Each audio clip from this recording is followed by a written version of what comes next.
all driving vast cars, watching television, pouring chemicals all over the soil, eating GM crops. The world is going down the pan, and there doesn't seem to be much we can do about it. So today, the Wild team has come up to Doncaster. We're going to the Earth Centre, the National Centre for Sustainability, to find out what they think we should do about it. Hi, yeah, we're here to make a film today about the Earth Centre. Right. My name's Sasha Norris. Right.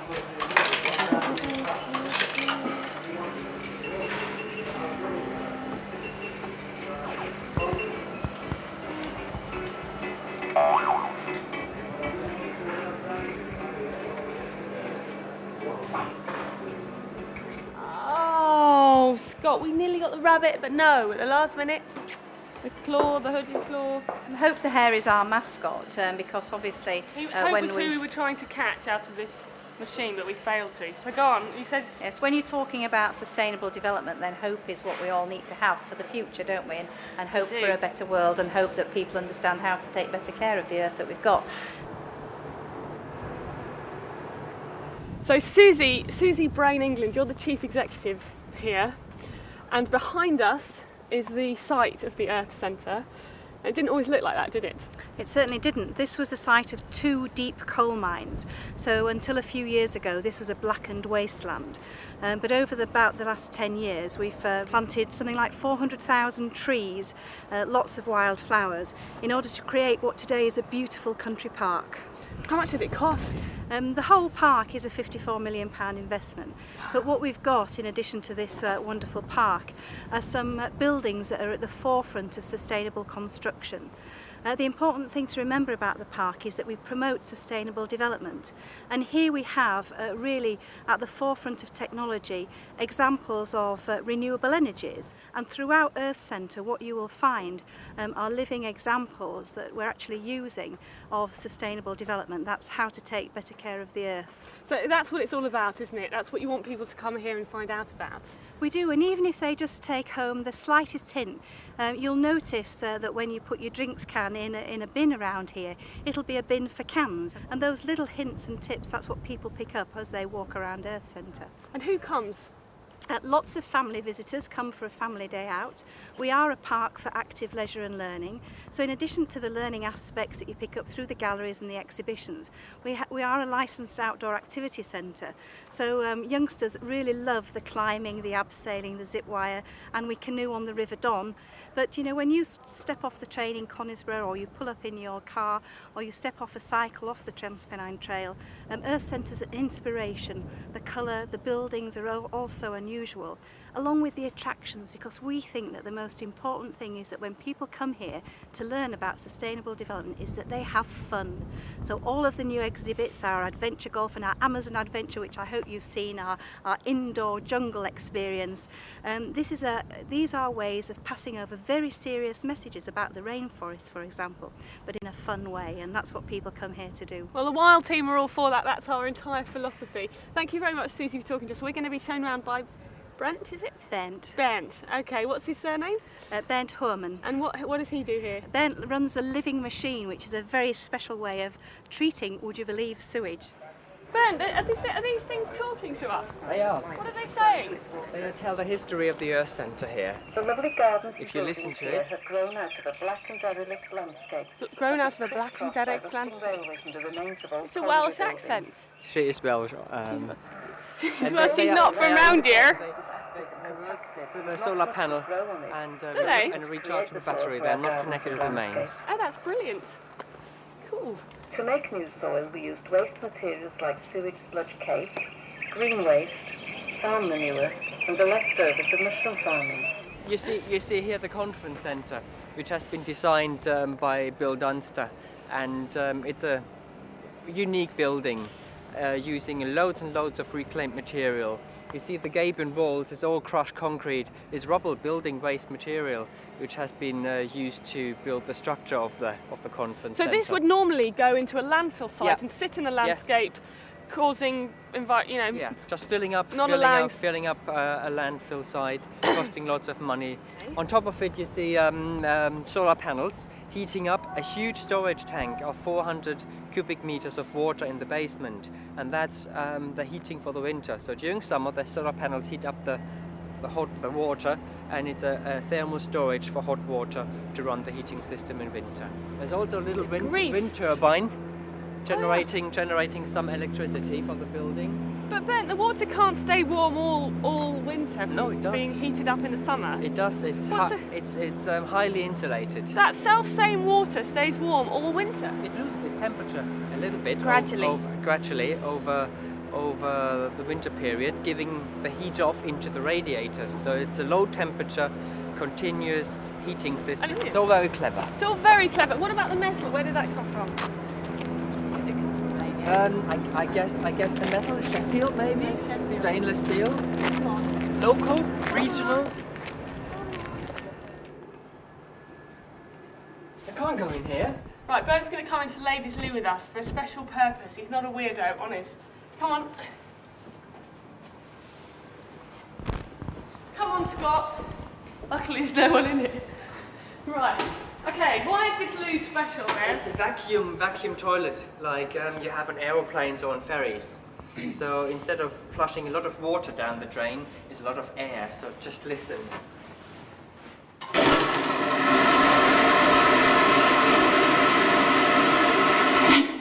It's just about 2 liters of water and about 60 liters of air rushing through the pipe into the treatment system, which I will show you later. It sucks it in.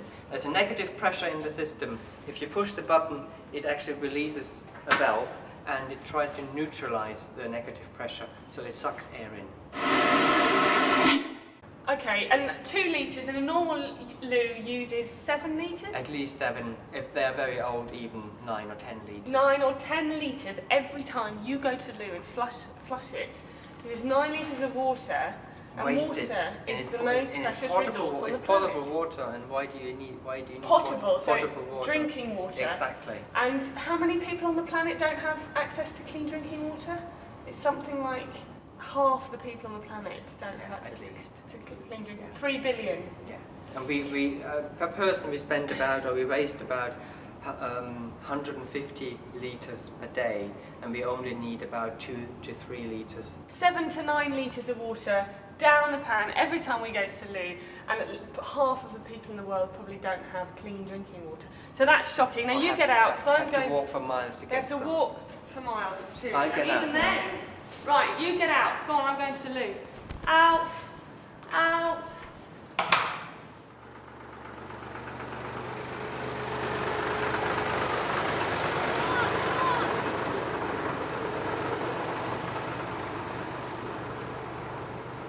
So you're Debbie? I'm Debbie. What's your yes. surname, Debbie? Oh, if I tell you my surname, Yeah. it's Snodgrass. Is it? Yes. That's a great name. That's a very northern name. It's a Scottish name. Is it? Yeah. Oh, okay. Scottish name. There's the amazing names of places around here, aren't there? They are. It's- Conisbrough. And your chief executive is called Brain England, Yeah. which is also a funny name. Anyway, you're going to show us around today. Yes, we're going straight to the living machine first, and then I'll take you on a tour around site after that. Okay? Okay.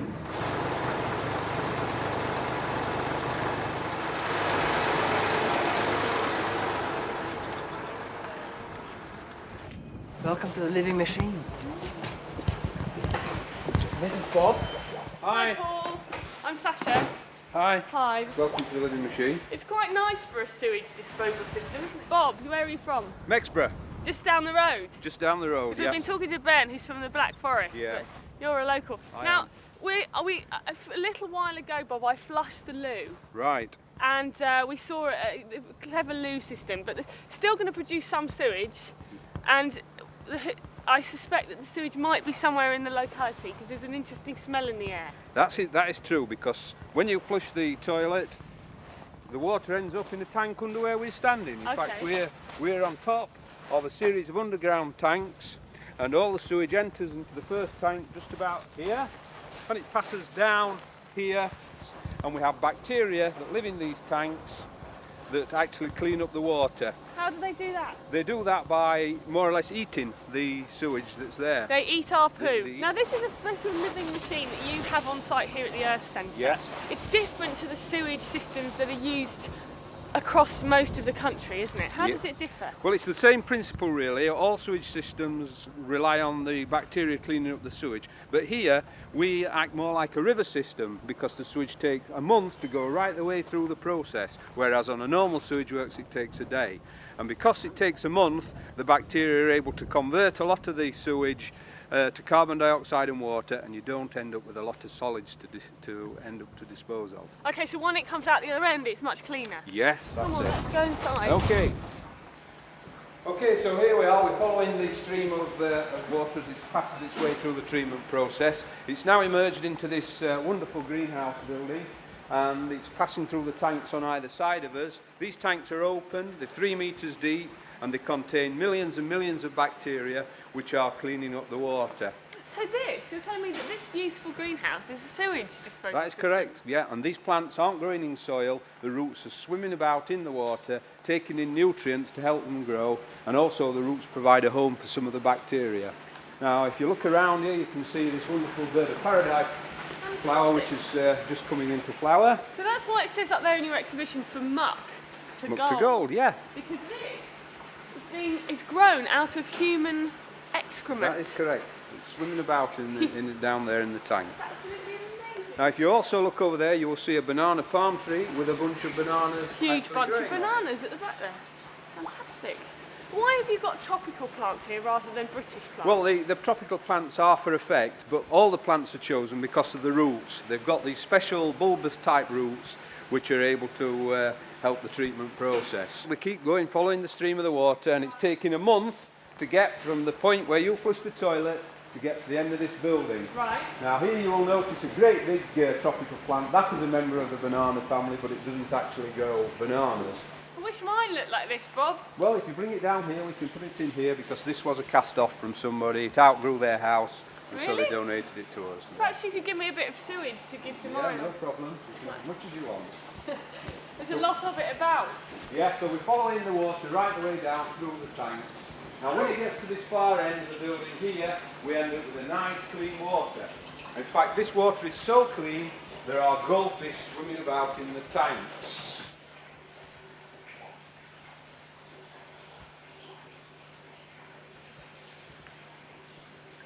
So this water has come through your system, which is basically completely organic, isn't it? It's just natural bacteria and Yeah. natural plants, and it's arrived here. Now there's fish swimming in it. Yeah, and That's this water brilliant. now is of good quality, and it can go back into the River Don and it won't cause any problems. We're just entering the galleries now where the yurt is, which is The yurt. Kyrgyz people. Great socks. Debbie, why are we inside a Turkish... Is it Turkish? It's Kyrgyzstan. Why are we here? It's because the people live very sustainable lives, and because we're about sustainability down here, it's been given to us to show children when they come on education. But could we live like this in Britain? I'd like to live like this. It'd be very nice, wouldn't it? I would love to live like this. I'd quite happily stay here. Yes, I would love to live like this. What's it made of? It's made out of willow, all made out of willow. The framework's made out of willow. It's actually coated in sheep's blood to protect it, preserve it. Blood. It's very traditional roles. The females would do the cooking, cleaning, look after the children, make the yurts. The males hunting, get out there hunting. But having this here and showing it to children, what's the point? What are we trying to say to them? Because of the Earth Centre and what we're looking at, we're bringing out different cultures in and how you can live sustainable. So really it's saying it's not just about technology, it's not just about development and moving towards more concrete, more TV, more computer games. It's also about living on the planet in a way that we can sustain long term into the future. Exactly, yes. So you were saying about when the kids come in here, and you were saying about how you say to them who'd like to live like this. Yeah, that's my final question, because when I've actually spoken to the children, told them all about how the lifestyles, the jobs that they would actually do, then I would say, right, who really wants to live like this? And the amount of children that would say yes and put their hands up really would like, or even one built in the playgrounds, a lot of them would say, can't we have one of these in our playground? So, you know, a lot of children would like to live this way, you know, without the televisions, without the Game Boys, without the computers, and they say, well, no, that's fine, yeah, storytelling, talking, you know, things that we don't do anymore. So, yeah, there are a lot of children out there that would, even the teenagers, when they get a little bit older, would still love this lifestyle.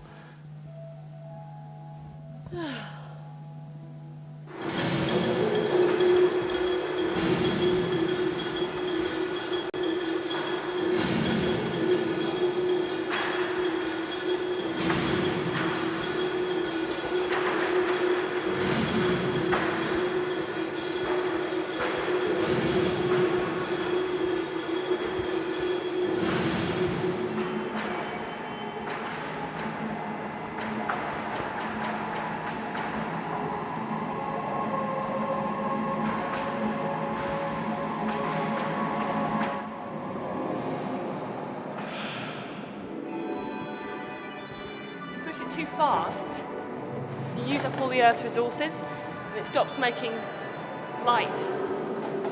Push it slowly, the Earth has time to replenish its resources.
This is the Planet Earth exhibition. It's absolutely brilliant. It's really inspiring. It's also really depressing. It's all about all of the salts that mankind is placing on the planet. But it's very beautiful and I could stay in there all day. What it doesn't do is tell us what the solutions are. So I'm going to go and find Steve, who is going to tell us. And we're going to have a go on the death slide, if that's not what we're all doing already. This is a bike that can have how many people? This is great. It can take 7 people on it, and we call it the conference bike. So you can sit, everyone pedals, you're steering, and hopefully off we'll go in a straight line. So you can cycle it around the centre? Yeah, we've got a whole wide range of a variety of different sorts of fun and wacky bikes, and we've got sets of mountain bikes out there we take children out on the residential trips, cycling up and down the Trans-Pennine Trail, right the way around our 400 ecology park. But Steve, you see, is this really how we're going to save the Earth, this bike? This is a really big, important part of it, in fact. It's something that we can all do. Right, come on, what else can we do to save the world? Right, let's go and have a look. Recycling, Steve. Recycling. Have you got one of your... We need a prop. We need some rubbish. Hang on, I've got one. Oh, that's... Oh. There you go, Steve. Right. You see, we find litter all over the place, don't we? And it's very, very easy just to recycle, especially old metal cans. This is an aluminium can, saves the equivalent of a TV's on for an hour worth of electricity. Does it? For every can you recycle. So it takes the same energy to have the TV on for an hour as it does to make that can? More or less. That's extraordinary. That's right. And it saves 95% of the energy compared to making a new one. Now, doesn't Which- everyone already recycle, Steve? I mean, you said to me, Oh, I said, you how are we are going to save the joking. world? And you said, You are joking. you said recycling, and I said, come on, everyone knows No, that. we're one of the worst countries in Europe. We're a long way behind in this country. We only recycle about 12% of our waste, and it needs to be increased a lot. Okay, everyone knows they have to recycle, don't they? How are we going to get them to do it? Various different ways. We have to talk to them, we have to educate them, we have to get people to think for themselves about these issues. Persuade them We in. have to make it easy. I mean, there are more and more councils now that are putting in curbside collections. They're giving households different bins so that you can sort your waste and they will collect it for you. And the But key it's- thing, of course, is that if you don't put it in here, it's going to go in a big hole in the ground, Big hole in known the as a ground. landfill site, that Indeed. pleasant phenomenon of modern society. And that same can will which be is there. a big hole in the ground full of our rubbish. Indeed. I was tempted to say another word, but I didn't. So bung it in here, recycle. Right, what's next? I'm getting my fleece, it's cold. Steve, what's next? Have you been to our restaurant I yet? have been to the You restaurant. have? I had an aubergine thing, it was very nice. Was it nice? That's it was good. actually. Because what we're trying to do here is to encourage people to buy their food locally, to eat local food. Very, very important. Much like the rubbish that we just looked at. It's been travelling around the world, using up all that energy, creating all that pollution. It's the same with the food that you buy in the supermarket. All you need to do is to look at the packaging on there, see where it's come from. If it's come from halfway around the world, why buy an apple Israel, from New Kenya, Zealand? New Yes, Zealand. Why buy an exactly. apple from New Zealand? I entirely When agree you with can that. buy A Bramley. lovely English Cox's. apple. Apparently our food travels 8 times as far as it did 20 years ago. That doesn't We've surprise got me. roughly the same choice. Yeah. If I just think we've got less choice, haven't we? It's not good, is it? It's not good. And Right, the food buy quality, of local. course, goes down as well. What next? TV? TV. TV, power, yes. Steve, we've done recycling, we've done transport, we've come inside now. What's the deal with the TV? Well, I'd just like to show, someone's obviously been watching the TV here. They should know better at the Earth Centre of all places, but they've left the TV on standby. Now, the actual energy used for the TV on standby is almost as much as if the TV was on.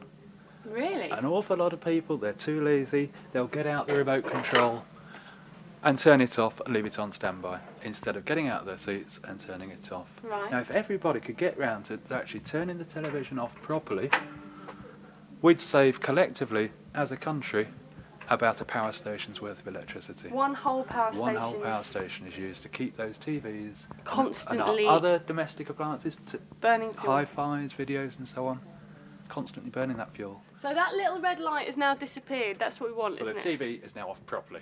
Little red which is light how we want is it. gone. Okay. Okay. Now, all these things sort of tie into what we call a global footprint. We could measure our own individual impact on the environment and see how many worlds we'd need if everybody lived in the same way that you or I do. It's a very, very simple measure. It gives you a score. We do it with the school children that come here on the residential visits, and they measure, they get points for where they go on holiday. If you go on holiday locally, or if you go on holiday a long way away. If you go further afield, you'll score more points. Right. If you buy local food rather than further away food, you score less points and so on. And you can tot it all up and it gives you a nice score. And the average, this is the frightening bit, the average score of people in this country comes out as us needing nearly 3 planets. The average score worldwide is now more than 1 planet. For the first time in the history of the world, the World Wildlife Fund have recently done a survey that shows we need more than 1 planet to live. We have obviously So only this got is the one. so if everyone on the planet. Yeah. I mean, don't we know that already, that we're consuming resources faster than We know in the than Western we're world that we are. generating them. Indeed, yeah. I mean, the average American needs about 5 planets. Yeah, that's what I thought. 5 Yeah. or 6. Frightening. Yeah. But we've only got the one. So obviously we need to really start looking now at the way we live our lives and what we're going to do. So this concept is basically saying you consume so many resources, and the planet can produce so much resources. The planet, indeed. And there are 6 billion of us. Yeah. And in order to give everyone what they're demanding, we would have to have more than 1 planet at the More than moment. 1 planet. But for the average American, it's if everyone lived like they do in America, Yeah. it would be 6 planets. Yeah. But And more if everyone importantly, lived like they do here, it would yeah, be 3. That's right. Okay. Between that's 2 and 3. a bit worrying because we only got 1. We've only got the one. We've Yep. definitely, so far, only got 1, although they are looking for more. They are looking. Spending a lot of energy and time and money on Indeed. space. And making it slightly worse. But So yeah, do you they want to can put do your most of eggs the in work. the basket going off to look for more planets? Yeah. Or shall we start to turn off our TV sets. Personally not, Steve. I discussed Show. that very idea Yeah. on Newsnight a couple of years ago, and my conclusion was no, I don't want to live on Mars. I'd rather sort this planet out Try this first. planet work. It's more inspiring. Slightly easier, I It's think, a bit. as well. It'll be a bit embarrassing, wouldn't it, to kind of screw it all up and then have to go and live somewhere else? I mean, come on, this Well, is it's a our wonderful home. planet. This is our home. Yeah, indeed. Thanks, Steve. Anytime, anytime. You're very welcome. Right, is that telly off? Yep. Good. Come on then.